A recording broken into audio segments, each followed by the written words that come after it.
What's going on, friends? Logan Myerz here for Cinephellas.com, and tonight we're going to do a little Blu-ray review. Quick shout out to Warner Brothers for sending us a free copy of this film I'm about to talk about. And I'm talking about Game Night, starring Jason Bateman and Rachel McAdams in this hilarious comedy. And let's get to it, shall we? Game Night is directed by John Francis Daley and Jonathan Goldstein. You may be familiar with the work. They did the Vacation film recently, starring Ed Helms and Christina Applegate. The next chapter in the Vacation films, another really great comedy that was kind of shit on by the critics, but really had a great time with that film. And they're going to be doing the upcoming Flash DC standalone film. I think that comes out in 2020. So these guys are really great at what they do. They're great at comedy, they're great at directing.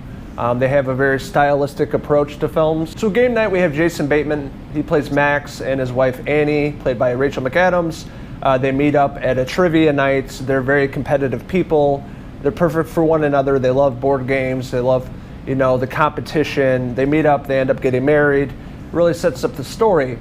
So one night a week, they have a game night with all their friends. Me being in my 30s, I can relate to having a game night with your close friends. You really don't want to go out to the bar, in your 30s.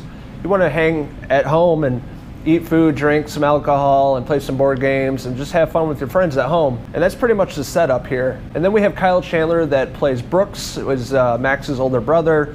He's a bigwig. He's makes a lot of money. He has a story with all his clients. He's rich. He's loaded. He's good looking. Kyle Chandler, I love you so. Old Coach Eric Taylor from Friday Night Lights. Clear eyes, full hearts, can't lose. A different role than we've seen him before. He comes in, he's kind of a dick and always rubbing in old stories about his young brother Max and trying to embarrass him. And essentially, Brooks brings up the idea to have a game night at his house, a really nice house that he's renting out. He's in town for a few weeks. He sets it up a little differently. It's like a murder mystery where he hires actors to come in and try to kidnap you, and it's all paid for. It's all actors, so it's not real. So you think.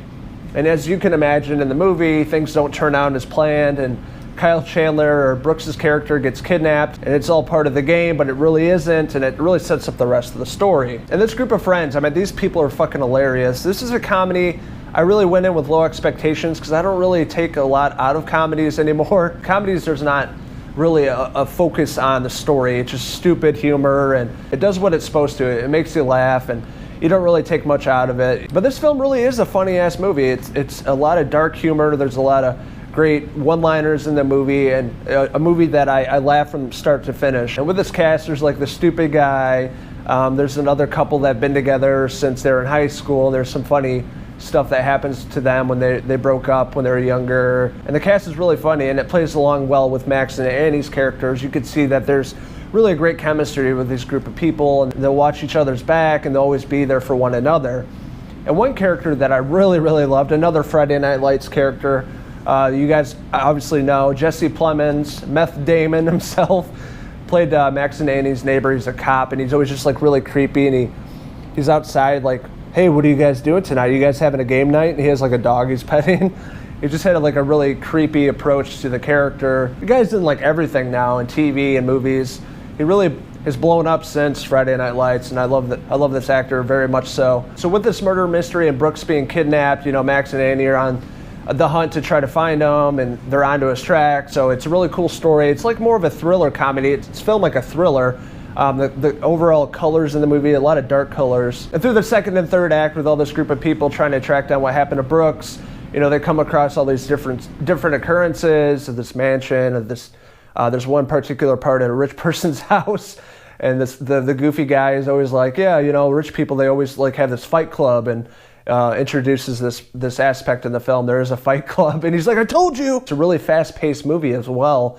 Towards the end of the first act up until the end, it's really fast-paced and a lot of great camera work. And there's a lot of twists. I will add that too. Things that you think will happen that you guess don't really happen. It's a twist upon a twist, and a certain character that I talked about is part of it, and the way that it all turns out at the end is really cool. It kept me guessing, and I didn't see that coming. So it was a really unique style film. John Francis Daley and Jonathan Goldstein did a really excellent job with this film. A movie that I didn't expect much from, but really had a great time with this.